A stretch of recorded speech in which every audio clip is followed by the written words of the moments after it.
Okay, we're going to continue with the problem. So problem number 3 on page 7. It says a 2 kilogram mass is hung on a spring of spring constant 10 newtons per meter. By how many centimeters does the spring stretch? So I think we're just going to do for that part A, mg is kx when it's just hanging there.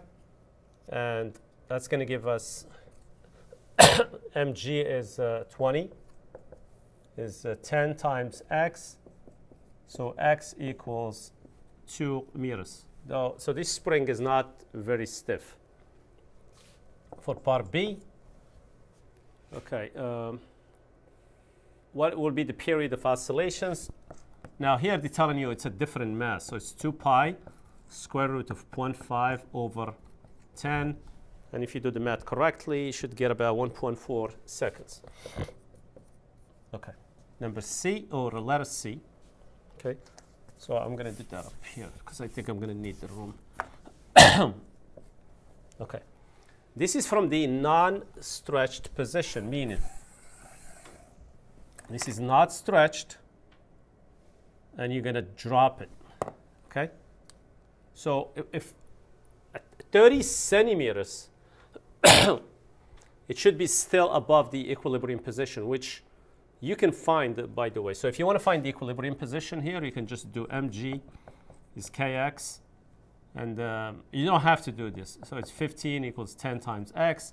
So the equilibrium position is 1.5 meters from this place. So it's 1.5 to the equilibrium and 1.5 from the equilibrium. So that's how it's going to oscillate. It's going to oscillate so it's going to drop 3 meters, in other words. Energy will show you that it will drop 3 meters. Okay, so 30 centimeters, it's still above the equilibrium position, but that's not important to us. Maybe I'll use it to show you a different method here. So I think when it's stretching, I think we can say that mg minus kx equals ma. Okay. Now the mg is going to be 15 minus 10 times x equals 1.5 times a, and the acceleration here will be positive 8 meters per second square. Another approach that we could do is, well, this is the spring, which is long, but it will be helpful if we know the equilibrium position, and if we stretch in from the equilibrium position. So it will be something like this.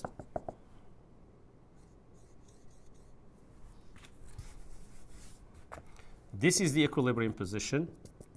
So basically this is negative 1.5 and this is 1.5. And this is the equilibrium. So 30 centimeters, you are here. How far are you from the equilibrium? 1.2. Okay? So we can do the other formula where the acceleration is negative k over m times x, which we derived in your in class. Okay? Now here is the dangerous part about this. The x is no longer from the top, but it's just how far you are from the equilibrium position. So it's going to be negative 10 over 1.5 times, it's not 1.2, but it's negative 1.2. And if you do the math here, you should get positive 8 again. But I do not recommend it for this problem here. Okay. Number 4, it's exactly the same process. So let's look at number 5, where we're dealing with away from equilibrium, stretching or compressing. All right. So for 5, we're going to do A. We're going to find the period. So T is 2 pi square root of m over k. So I think the first thing we have to do is find k. So mg is kx. So 1 times 10 equals k times 0.15, which means k equals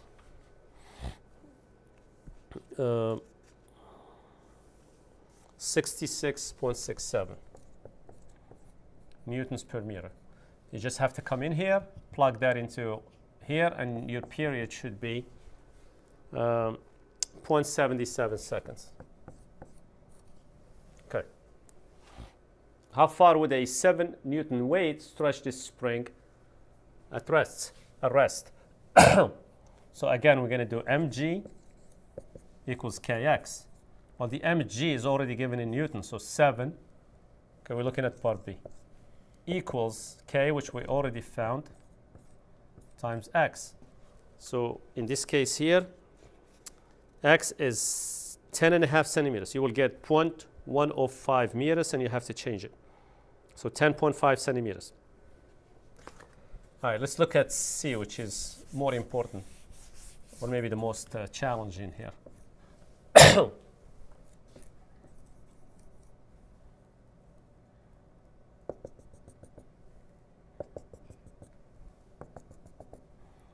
So we're going to stretch past the equilibrium position. We're going to stretch by 2 centimeters, which is 0.2 meters. Okay. Now, here I think it helps to just do negative A equals negative K over M times X and call it a day. Now, this is your negative amplitude. This is your positive amplitude. This is your 0. So this is a positive 0.02 equals negative K, which is 66.67 found earlier. The mass is different, and that's a positive 0.02. And if you do the math here, you get negative 2.22 meters per second square. All right. I do not recommend that you do it with F net equals MA, but if you want to do it that way, if let's say you forgot this formula, the first thing we have to do is we have to figure out these values. Now we can do that with energy, or we can just do it with mg equals kx and figure out how far above this point we're going to, and below this, above this point and below this point we're going to be. So this is going to be 6 equals 66.67 times x. I did the math already. That's 0.09. So this is going to be negative 0.09 and positive 0.09. So if we're going to do it with mg minus kx equals ma, this is just going to be 6 minus 66.67. This is what you have to be careful. The x is all the way from the non-stretch position. So all the way down here, that's going to be 0.11 equals 0.6 times a. And you should get negative 2.22 meters per second square. And earlier, I did a equals negative k over m times x, negative 66.67 over 0.6 times 0.02, and I got the same answer. Okay? I'm not going to do number 6. It's pretty similar, but what I'm going to do here is that I'm going to say, well, what happens if it's compressed by 0.02? Okay, so this x here has to be negative. Okay, so let's see how this works if we get the same answer. If I try to do it with the first method here, which I do not recommend in this case, this 0.11 will become 0.07. And if you do the math, you'll get positive 2.22. Now, there is a nice symmetry to all this. And it kind of like makes sense because the restoring force is towards here. You're trying to go back to here.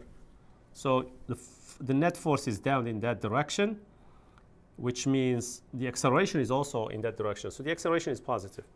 In here, this will be negative, and this will be positive. That's if you decide to go with compressed.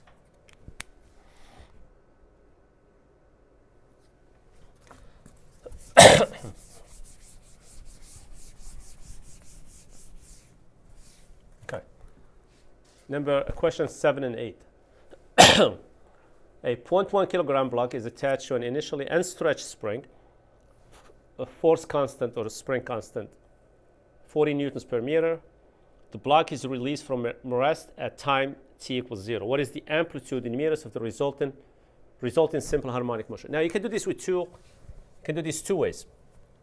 You can do conservation of energy, or you can do you work around the equilibrium position, right?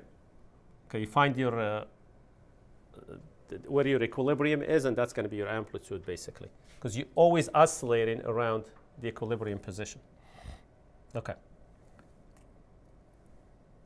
Okay, so if I drop it here, and let's say it goes all the way down to here, and this is where it's starting from, right?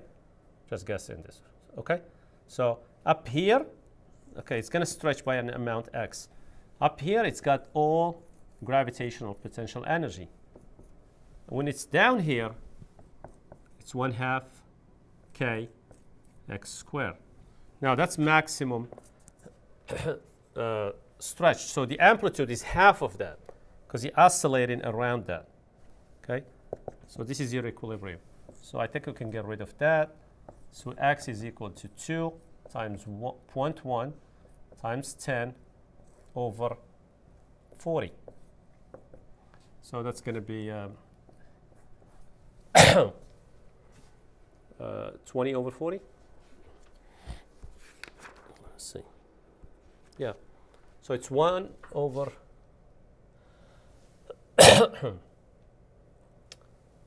this is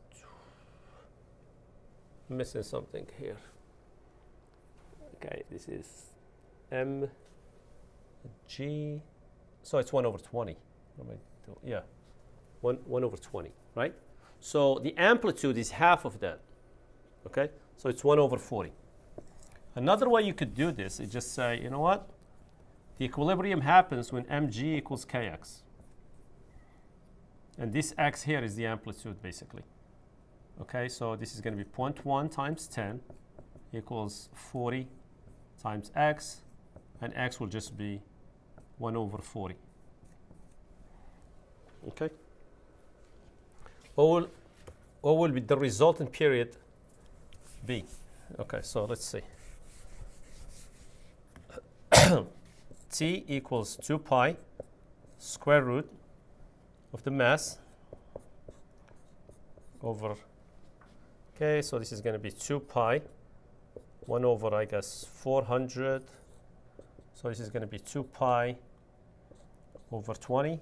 So the answer is C, so pi over 10. Okay, I'm going to look at RT2. Okay. Okay, so we're trying to rank the frequency. Now, frequency is 1 over 2 pi k over m with a radical. Okay, so if we want to rank the frequency, we just have to rank the ratio of k over m. We don't even have to do the square root. So this is going to be basically 5 over 1. This is going to be 5 over 2. This is going to be 4 over 5. And this is going to be 1 over 1. So the greatest looks like it's, so it's going to be in this order, A, B, D, C. Okay? And the amplitude doesn't matter. We talked about conceptually why the amplitude doesn't show up in the frequency and the period formulas. Okay. A mass attached to a spring oscillates with a period T1. Another oscillator consists of a mass 3 times as much and a spring whose constant is half as much. Okay. What is the ratio of the period of the oscillator, of the oscillators, T2 over T1? Well, T2 equals 2 pi square root. Well, the mass is, so if T1 is 2 pi square root of m over k. So this is going to be 3 times the mass and half the k. So this is going to be 2 pi square root of 6 m over k. So I think I can stick out the 6 outside.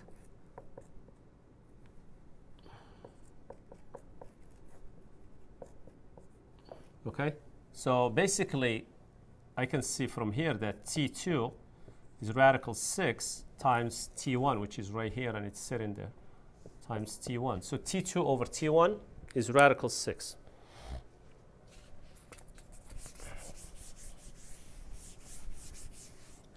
A block of mass 3 kilograms is attached to a spring whose force constant is 15 newtons per meter. When the block is set into oscillations, how many oscillations does the spring complete? In 10 seconds. So I think we have to find the frequency and just multiply by 10. Frequency is 1 over 2 pi radical k over m. So it's 1 over 2 pi radical 15 over 3. And the answer will be 0.36 hertz, meaning like that's how many oscillations you do in 1 second. So in 10 seconds, you're going to do 10 times as many, so which is about 3.6 oscillations.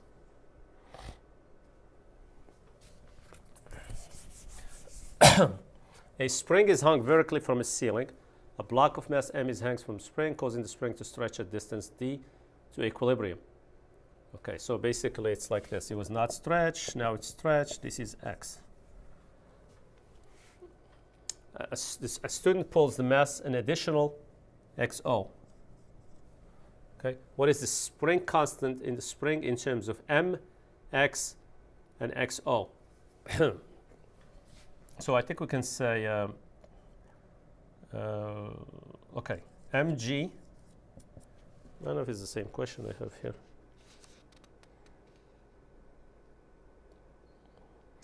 Yeah, I have a different question, but anyway.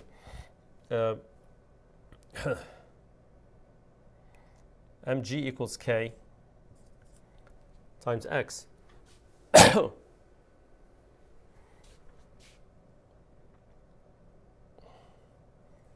Should we do this with energy?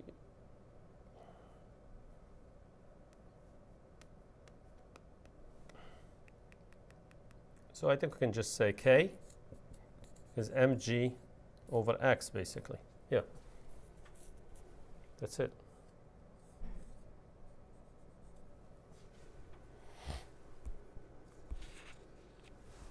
Yeah, the question I have here is different. Okay. So I don't think XO is going to show up because we can just do it with mg equals kx, because when you hang it on it, yeah, it stretches a distance x. So there will be no XO in there. Once released, how many seconds does it take for the mass to reach its equilibrium position, again in terms of x and XO?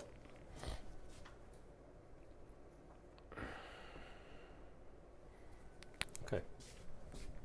T equals 2 pi square root of m over k. So the time that it's going to take is going to be 1/4 of that.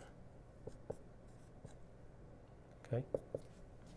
That's going to be pi over 2 square root of m over, I think that XO is just a distraction. K is mg over x. So I think we can get rid of the mass. So this is going to be pi over 2 radical x over g. That's what you have in your answer key.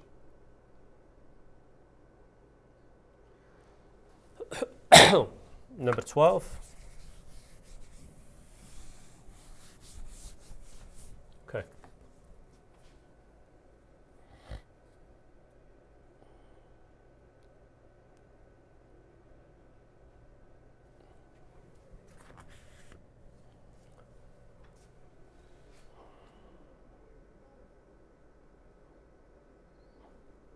Okay. So I think from the first part, I think we're going to get the K. Okay, so mg equals kx. So this is 20 equals k times 0.1. So the k is 200 newtons per meter. When it's sitting on the incline, these two forces are equal. So I think mg sine of theta, 45, is equal to kx.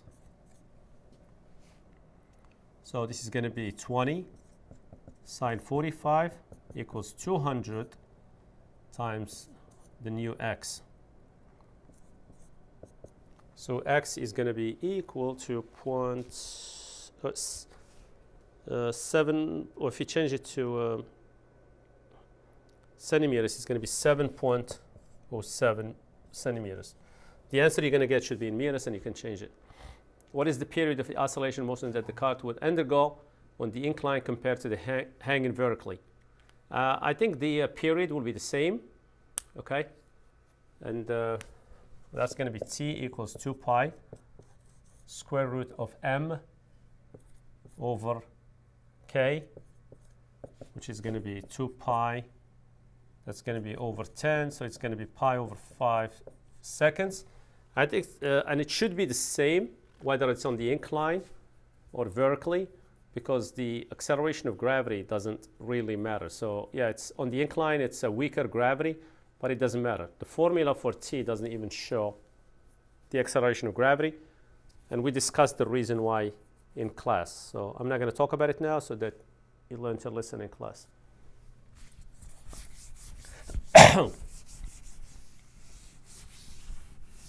Okay. An object, so this is simple harmonic motion that varies with time.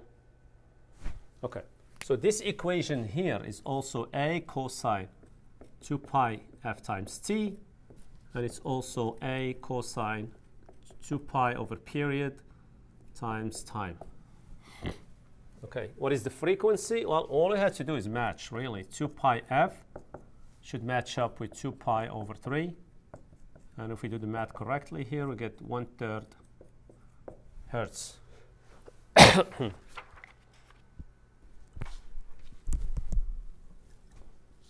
What is the amplitude? Well,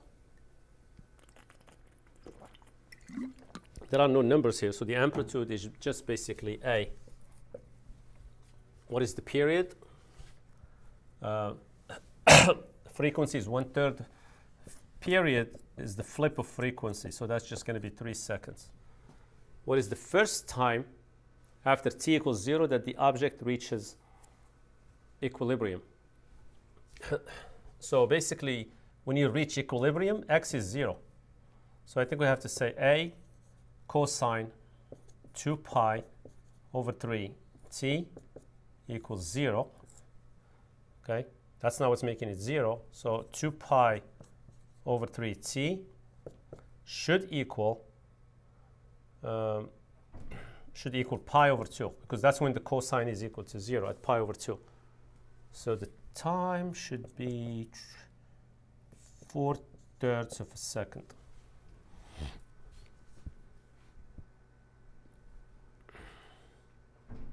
Or 3/4. 3/4.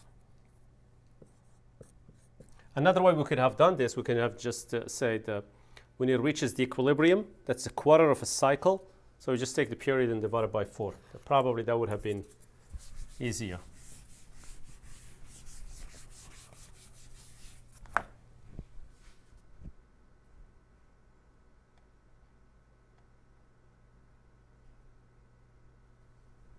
Okay.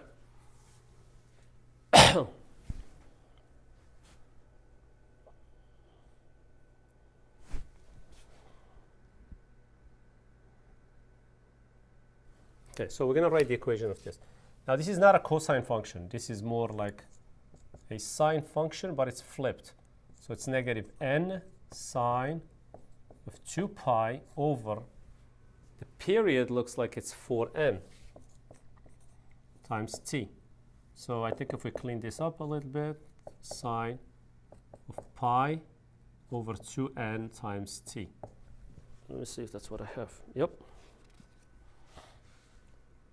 At what time does the mass have the most positive velocity? I think the velocity is greatest and positive here, because that's the greatest positive slope. So this should be at 2n. Okay, what is the value of n in the graph?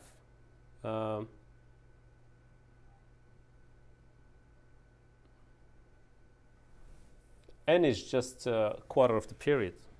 Okay, yeah, n is just a quarter of the period. So I guess I can just say n is quarter of t.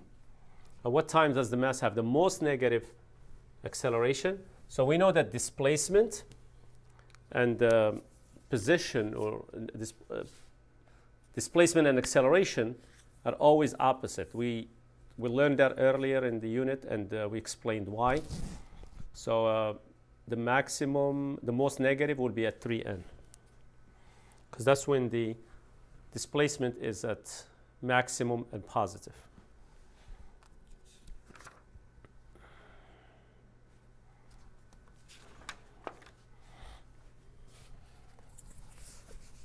We're looking at number 15.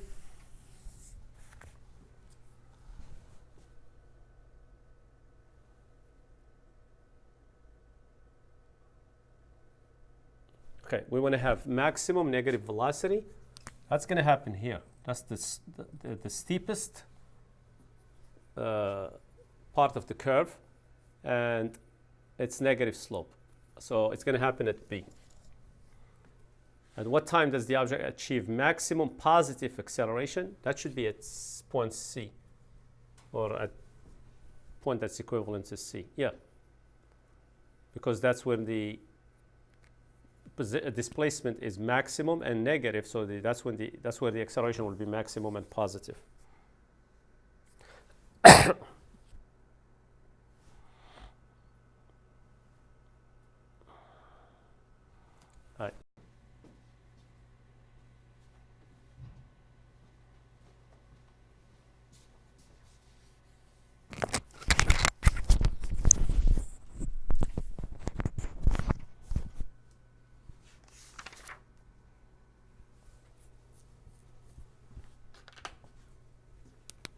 All right, for 16, I'm going to rewrite the equation as 3 cosine 2 pi f times t, 3 cosine 2 pi over t times t. So I can see my variables in there.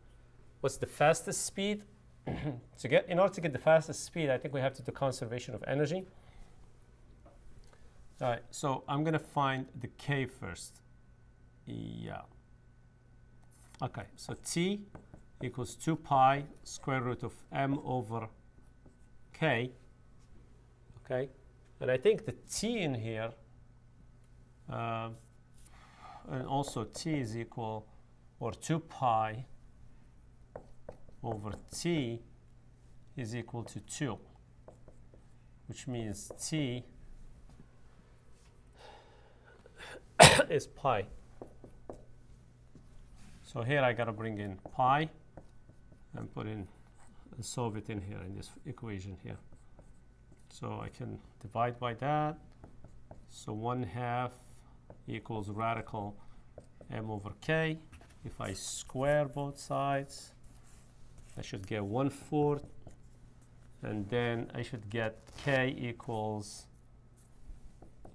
4m. Now I'm going to do conservation of energy. The maximum velocity happens at equilibrium, where there is only kinetic energy. Okay, and zero kinetic energy happens when you are all the way fully stretched or fully compressed. So this is mv squared equals 4m based on that. A is going to be 3 square. So V will just be 6 meters per second.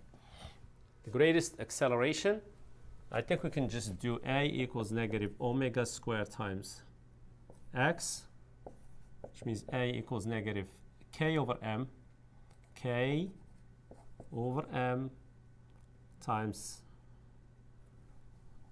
3, but technically it should be negative 3.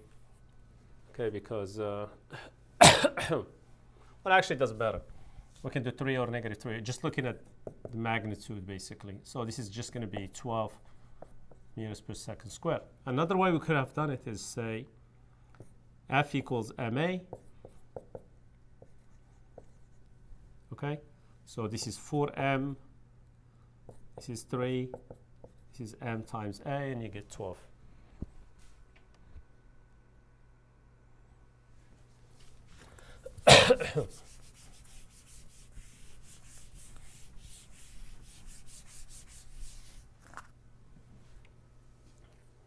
All right, for this one it says what is the mass m in terms of lowercase m. So if the period is 3.5 times as much, here, if the period becomes 3.5 times, it means the mass has to become 9/4 as much. So 9/4 of the mass that you have is equal to what you had plus whatever you added. Okay, so just doing proportions here. So m is equal to 5/4 m if you solve the math here. Okay, if you don't like that, you're going to say, well, t is 2 pi square root of m over k, but 3/2 of t is equal to 2 pi square root of m plus the additional mass over k.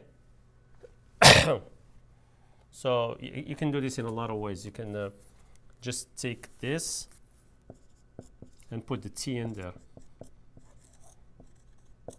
And you can cross out a lot of stuff here.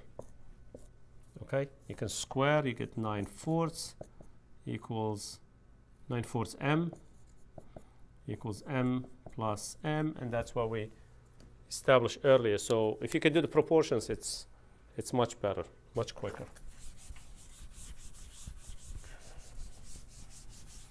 What is the system speed v through the equilibrium position with the additional mass placed in place? In terms of v and the two masses, well, 1/2 k a square is the total energy. That's equal to 1/2 mv square, but also is equal to 1/2 m plus big M, some new velocity square. So if we set these two equal to each other, we get big V equals radical this ratio here times small v on the outside. So I'm going to put it here. So you know, if I put it there, you might think it's on the inside, which makes some sense because there's more mass. This has to be slower to have the same energy.